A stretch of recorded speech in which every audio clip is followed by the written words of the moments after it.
Today we've got a slightly different topic to talk to you about. We're here at one of our beautiful sites. It's a sweltering day, so we're kind of hiding in the trees. Our subject today is archery. Now, I'm a professional archer, and I'm teaching archery for 10 years now. That we are now offering courses on at our woodland.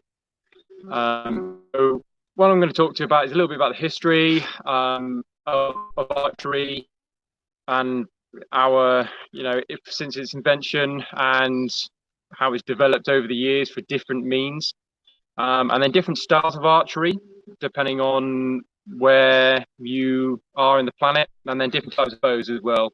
And we'll do a little bit of shooting, just so you can see slightly different techniques, all kind of framework of traditional archery. Our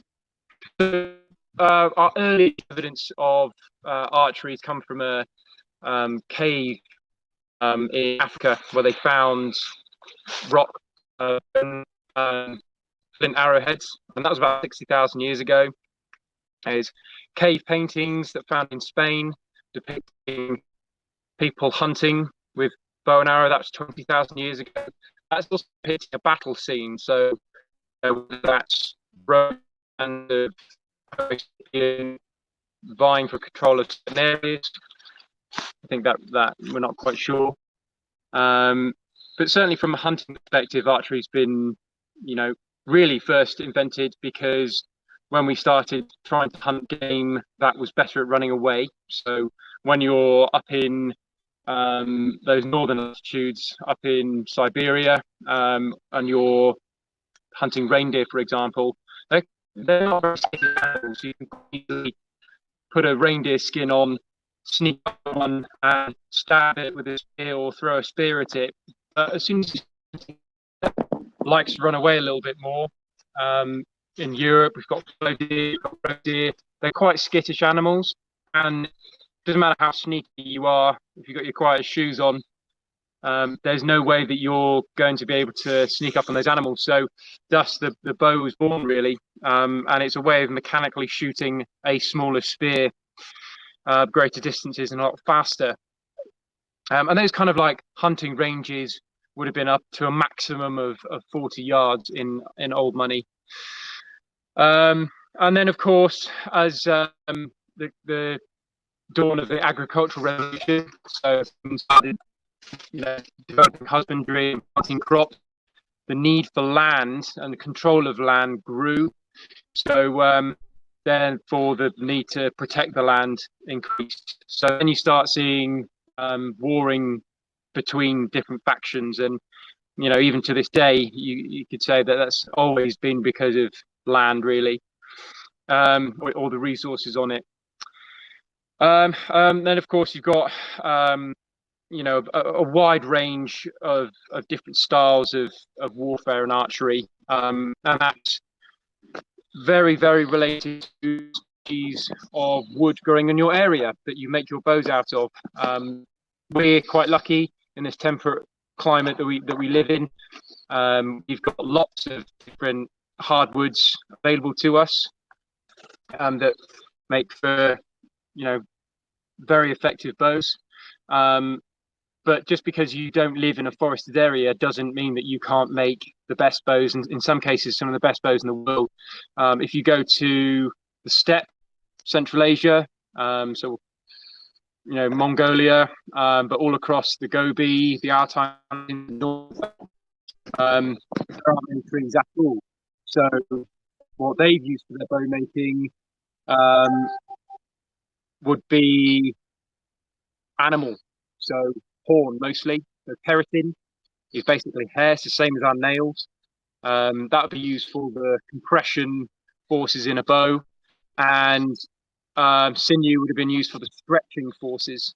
And that's really what a bow is. It's just, I've got, this is a recurve bow here, based loosely off a flat bow design, so North American design. This is our stretching force. So as the bow bends, this side stretches, and then this side on the back of the bow, the belly of the bow, the back of the bow, belly of the bow, this compresses. the tension and compression forces. I mean, we can pull a string back with an arrow on it and then send it down range or at our quarry, whatever you're doing. So I think I'll do talk a little bit about kind of different styles of bow, really. So like I said, this is a recurve bow, and it's called that because the shape of these sears, the fancy word for you, they bend back. So as you draw the bow, Matt got me a shot. As you draw the bow, the slightly bend, and then the shot act like kind of a catapult. It accelerates during much faster. This is this is bamboo for a handle, but bamboo is really the main material that is used in this, and it's a traditional bows. Not the most traditional, but as archery goes, it's still classed as a traditional bow. It's got no fancy place to stick weights, counterweights, or it's got no cogs, or if you're shooting a compound bow, it's just a stick and string, and it's incredibly fun. Because it has got less weights and things to aid your shot, it just simply does take a much longer time to learn, really. I'll just put this down for a minute and show you a couple of different bows. I was talking about the bow woods that we would have available in our region in Europe, but particularly in England. This is obviously a longbow. It's that classic. Well, this is a weapon really. This is based off a medieval design. So what we've got here is obviously single stave. I'll string this so you can see the shape of it.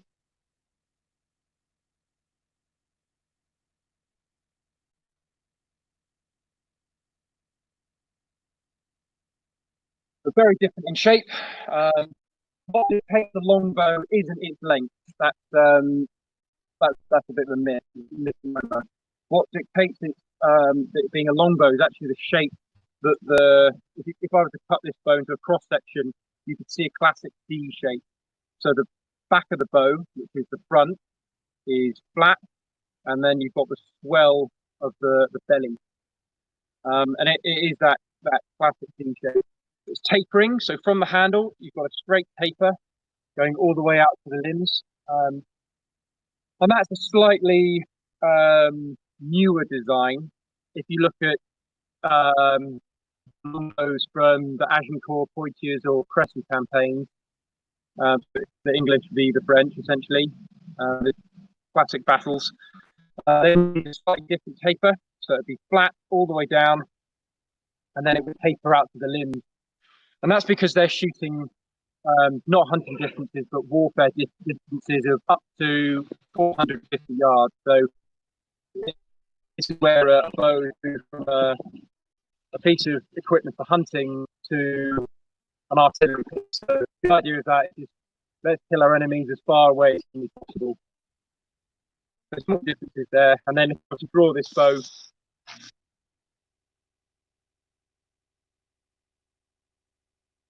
it's what we call full compass.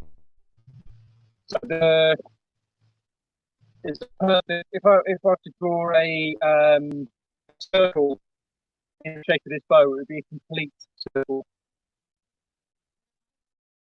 We've got knots on this. So this is because when you've got those upward of 60, 70 pounds in draw weight, there's so much force around this string that's around the tip of the knot that it can eat into the wood. So particularly for medieval military archery, these were required. They're fit, cut, and just put onto the ends. So if we move to de-string this, this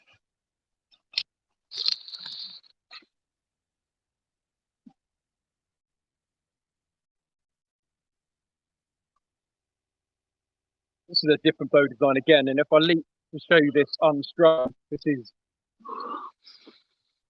very, very shapely.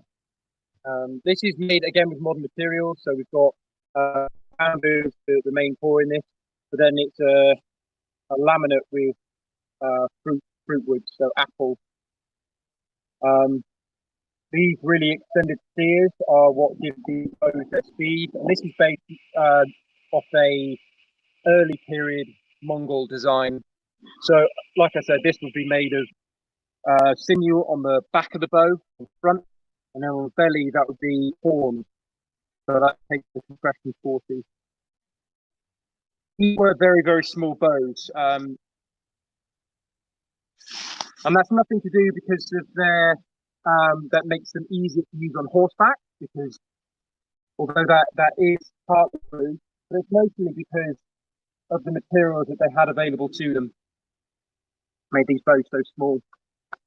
They're very, very shapely. Because of these long steers, this bow is incredibly fast.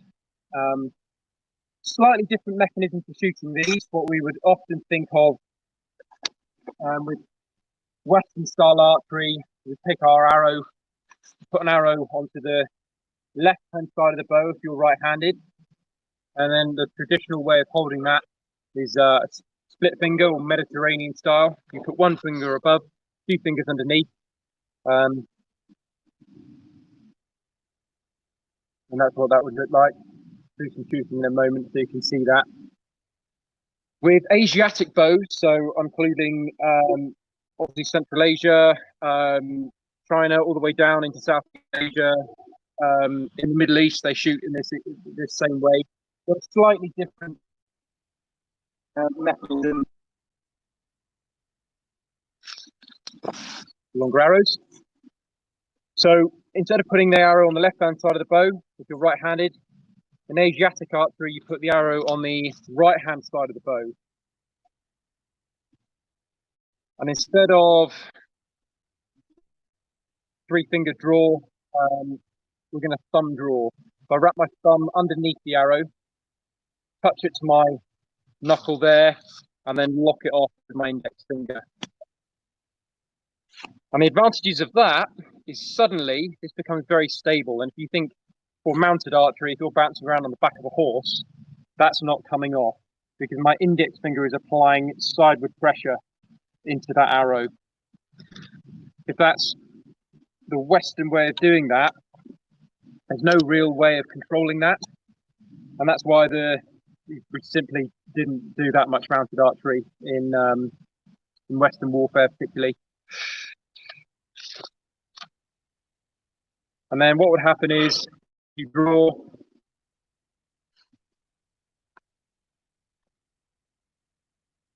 you would come to not quite an anchor point, and then just release your thumb and index finger. That would send the shot.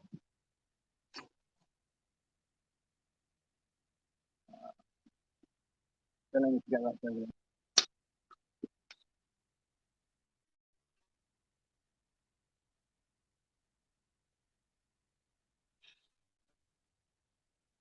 So back to our recurve bow.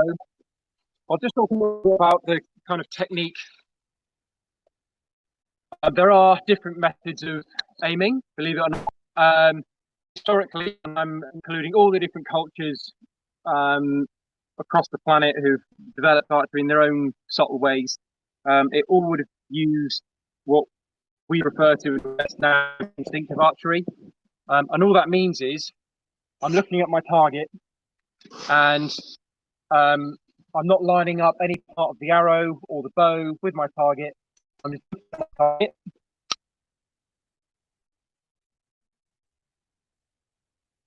I'm coming up to full draw. And then my brain works out, oh, that shot went quite low. So I need to feel the sensation of my whole body aiming slightly higher. And that's sometimes a little difficult for beginners to grasp. So what certainly Archery GB, who we have in this country, like to teach is what we call gap shooting. Slightly different aiming mechanism, and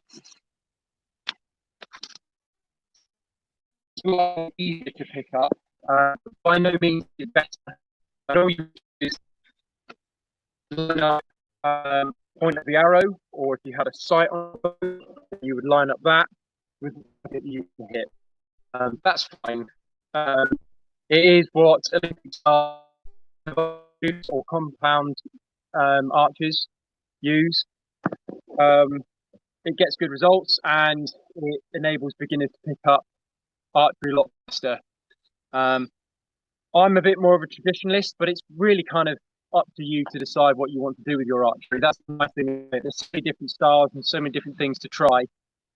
So I'll talk a little bit about the kind of form and shooting of instinctive archery. I've got a target set up just up there. We're only about 10 yards, it's not that far away. So what I'm starting with is a rough T shape, and I'm perpendicular, so side onto my target. Got my finger split, one finger above, two underneath, and then when I'm drawing, I'm not drawing with my shoulder. I'm actually drawing with my back muscle. So I'm contracting my rhomboid muscle particularly. Am I lower back?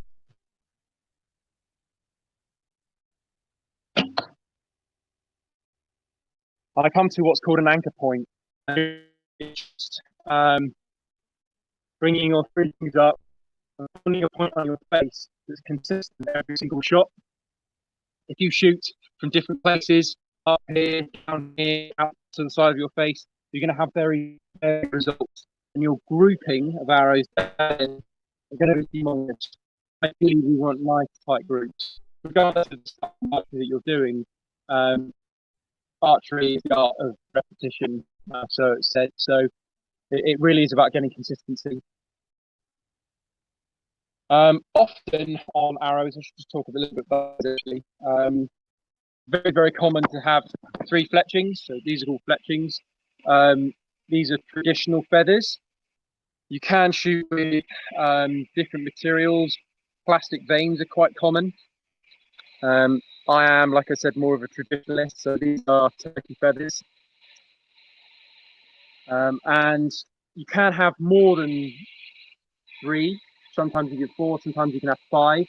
If you've got a compound bow, often they'll shoot with four or even five very small vanes.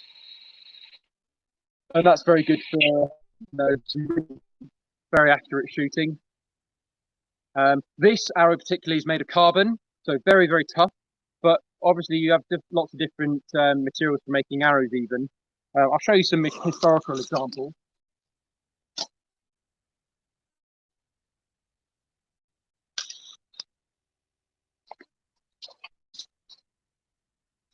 So this is quite a primitive arrow design. It's just a hazel stem, straight enough, and also got the right bend in it for a certain bow.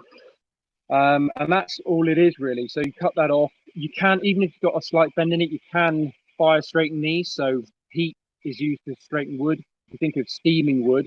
It's not the steam that straightens the wood. It's the heat that makes those fibers supple. And then once you've heated it up, you can just bend the shaft so that it is the correct straightness. And the more you do that, just run it gently through a fire without burning it, and then applying that bend, the more the arrow will stay straight. This is fixed in, so we've got an antler point here. It's red deer, so it's a very, very tough material. It's bone, so horn, keratin, antler, bone, very, very tough. And then it's bound in with sinew and then fixed with birch bark glue. So these are all natural materials in here. The fletching end, these are goose feathers, and they're, in this country, certainly the best material that you can get for fletchings. Goose feathers are very oily because water off the duck's back. They don't go wet, and they keep their shape even if they do get wet. So the best material, and then again that's fixed in with sinew and then set with birch bark glue. The knock is very simple. That's where the arrow goes in. That's just, there are clever ways of cutting into the grain and then opening up the grain and knocking it out, so you've got a small section in there. And then if we come forward many years to, this is actually based off a Tudor design. So this is actually based off of the arrows that are found on the Mary Rose. Those of you who don't know what the Mary Rose is, the Mary Rose was one of Henry VIII, well, it's his flagship warship. She was humongous for its time, very top heavy, in fact. And during the war with the Spanish, it was so top heavy, in fact, that the thing fell over in the channel, and loads of soldiers died. But because the stilt preserved the bows and the arrows on that wreck so well, when we then brought up the Mary Rose, we found all of these, the points were intact, the shafts were intact, the fletchings weren't, but we worked out that this is the shape of fletchings that they used. So this is what I've referred to as an artillery piece. It's fatter at one end, at the point end, than it is at the knock end, and that's to give it mass, so penetrative power. This is a Type 10 plate cutter point, so this is designed to puncture through late period medieval steel armor. The fletchings are long to cope with this weight, to catch the air, and fletchings are just what stops the back end of the arrow tumbling round, so it keeps that arrow going straight. You notice the green stuff we've got underneath. That's actually copper acetate, which is a pesticide. And unfortunately, if you've got arrows in storage, moths eat keratin hair, so they'll absolutely annihilate these. But if you've got copper acetate on there, they don't do that. And then slight difference in the knock, if you look at that black line, that's reinforced with horn, and that's because when these arrows were shot from a war bow, most hunting bows go up to no more than 60 pound in draw weight. There's no need to shoot anything higher, really. But as soon as you start shooting arrows at someone wearing armor, chainmail, or more medieval armor, then you need to increase your draw weight massively. So in the Agincourt campaign, bows were about 120 pound in draw weight, but British bowwoods can withstand up to around 160 pounds in draw weight, which I'm not sure what that is in new money, but give it a go. Find the kilogram equivalent and try and lift that up. It's a huge amount of weight. 2.2 pounds per kilogram. 2.2 pounds to a kilogram, says the man behind the camera. And actually, I would encourage you to go to the historic dockyard in Portsmouth and check out the Mary Rose, because they've since drained it of all the seawater. And I remember going to see it as a child. It was took years and years to flush all the salt water out of the wood and then fill it full of water with a kind of resin, I think, to preserve the wood. Because if it was open to oxygen, it would just crumble. It's so old. I mean, that ship went down. Is it 14th, 15th century. Can't remember now, but it was on the bottom of the seabed for at least 500 years, 600 years. And if you go to that exhibit, they've got all of the tools from that ship all laid out. They've got bows. They've got an example of what it feels to draw a war bow of that weight. So it's just a modern bow that someone's made, and then you can give it a draw. Most people don't, because the archers on those ships were absolutely enormous. So yeah, I would definitely highly encourage you checking out that exhibit. It's very, very good. So let's do some shooting.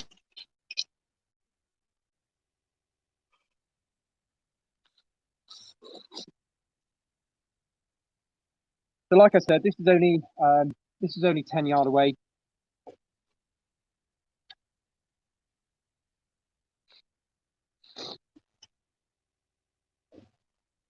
So either a kind of a slightly more traditional draw. Often what you'll see in Olympic style recurve archery is this very much side on position. Their bow arm will be set in the right position, and then they'll place their hook, which is their three fingers, onto the string, and then they'll draw straight back to that anchor point. I've got a slightly higher, and that's because I shoot Asiatic style I showed you before. And interestingly enough, historically, all of the different styles of archery have, particularly for military weights, all use similar body mechanics. So they're not quite perpendicular to the target, but not quite 45 degrees, but closer to that. I'm leaning slightly forward. And then as I draw, I bring in this vertical component to draw. I'm drawing down to my point.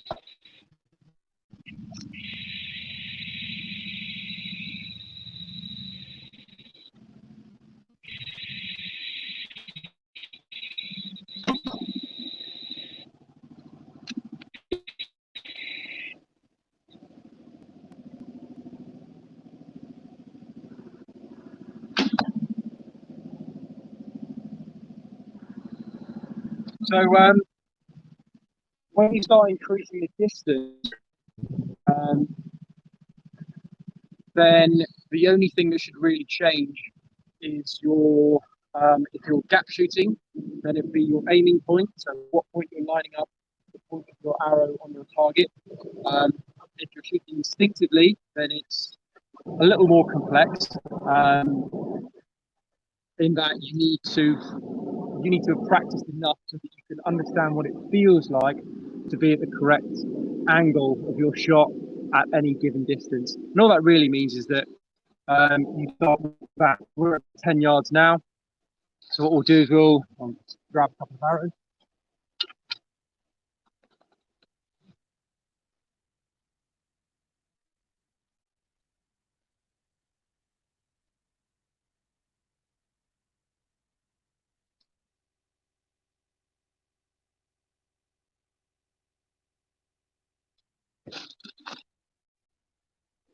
We'll go.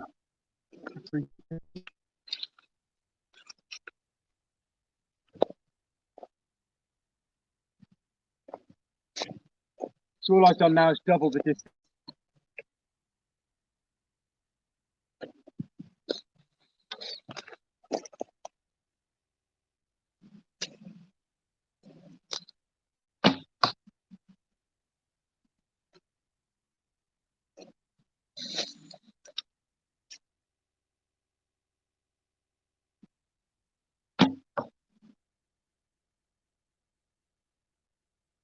And then I've just physically angled upward. So what we've got here is a field archery course. You've probably, if you've ever watched Olympic style recurve archery, they're on a flat field and they're shooting at, albeit incredible distances, so 80 meters. They're shooting at one of those round targets. You've got gold in the center, going out to red, then blue, then black, then white, and then they score accordingly. With field archery, slightly different in that you've got a course roving around a woodland. We're definitely not on the flat, so as you can see through here, you've got quite interesting contours, and that can make shooting quite interesting. What we'll do in a moment is we'll walk up just up this little valley, and we'll take a few different shots, and I'll just talk through how the land affects your shooting. And we, in traditional archery, we call that field craft, because there could be some, subtle nuances. Let's go for a little wander now, and then we'll also take some shots at a greater distance.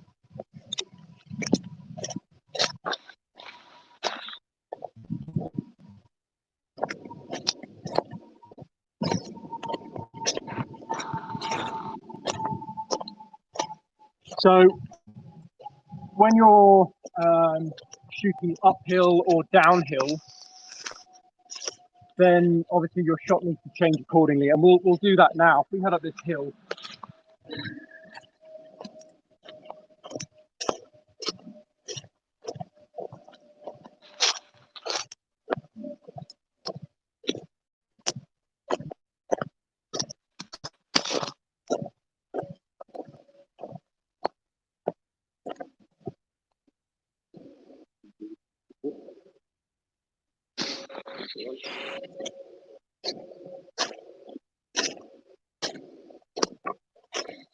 when you're shooting uphill, it's fairly simple. Similar to when you're shooting at greater distances, all you're really doing is keeping your rough T shape, so your arms to your spine, and you're leaning back. When you're shooting downhill, it can actually be a little bit trickier. If I were to keep my arms, keep my spine straight, and then move my arms are no longer to aim downward. They're no longer at perpendicular to my spine, and that can affect your shooting, make you worse. So what you need to do is lean into the shot. We've got a spider over there, about 25, 30 yards. What I'm going to do is lean forward, and you can bend your downward knee as well, the downhill knee, and that just gets you a slightly better angle. And then when I draw again, my arms are back at in that T shape at 90 degrees to my spine.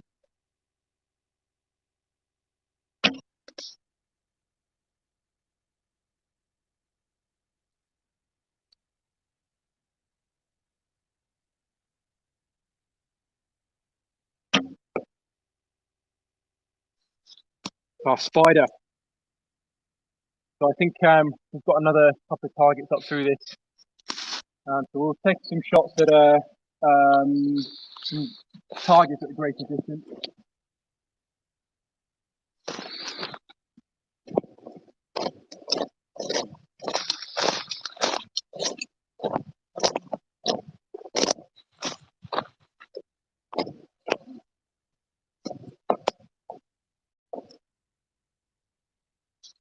Arachnicus dethicus.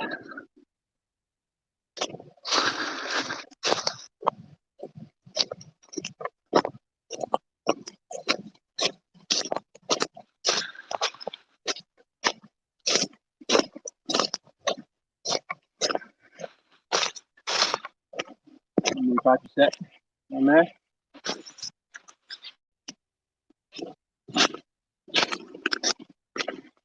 So over yonder, you can see the white back end of a turkey. Now obviously when you are shooting at greater distances, small mistakes that you make are get exponentially worse. So the best way to start practicing at those distances are, if you're used to shooting at your maximum distance is 20 yards, then increase it to 30 yards. Practice shooting at that until you get nice tight groups again.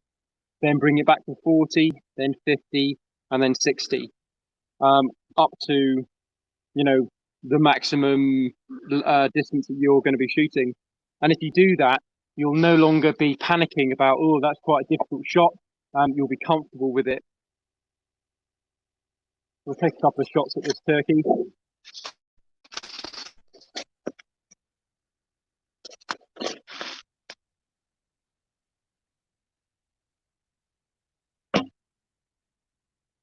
Slightly high.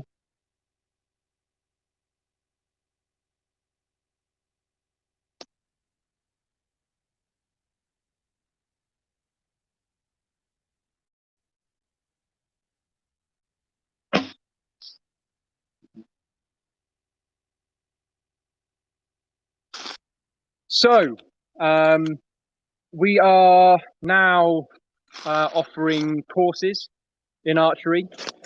So if that's something that you would be interested in, get in contact with us.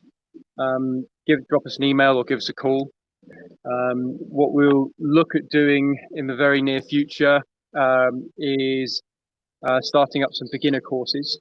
And then if you want to move up from those beginner courses up to more intermediate archery, then you can come round the woods with me, and we can talk about those fieldcraft elements and really help you to push your shooting onwards.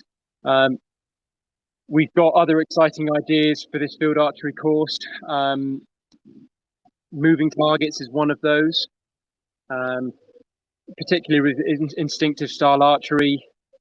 If you're very used to just looking at target and then taking your shot, and you're not having to line up with the target, that makes shooting at a target that's moving quite interesting. And there are lots of different ways that we can train to get used to shooting at things that are moving. Yeah, so I think that's about all we've got to talk about today. So yeah, please give us a call, have a look at our website. We will announce the next topic for our webinar very soon, and that will be around the same time in August. Brilliant. I'm Josh. Thanks for hanging out. Take care.